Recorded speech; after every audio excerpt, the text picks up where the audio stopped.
let's learn how you can use Zoom application on laptop. So we already recorded how you can download Zoom on laptop, and today we will show you how you can use it. When you download it, this will be the first page that appear and that you will see, and the most important one. So here you have 4 options with a long calendar. So first one is new meeting. Here you can arrange and set up new meeting where you will be the host and everything. Now you can start with audio or choose if you want to use your personal meeting ID. Then second one, you can join already existing meeting with join link, as you can see here. Third one is schedule. You can arrange your meetings or stuff you have to do. And fourth one,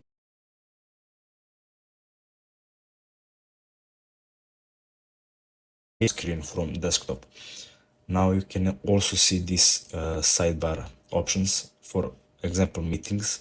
You can arrange, connect to calendar and arrange those meetings easier. Then there is a team chat, so you'll have a chat with your team. You can also have DMs, mentions.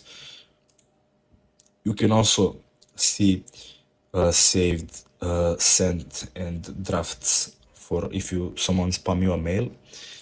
Schedule, that's not important if you're not using pro version of it. Now documents, here you can see notifications, share the documents with me, your documents, and starred or saved documents that you want to use maybe later.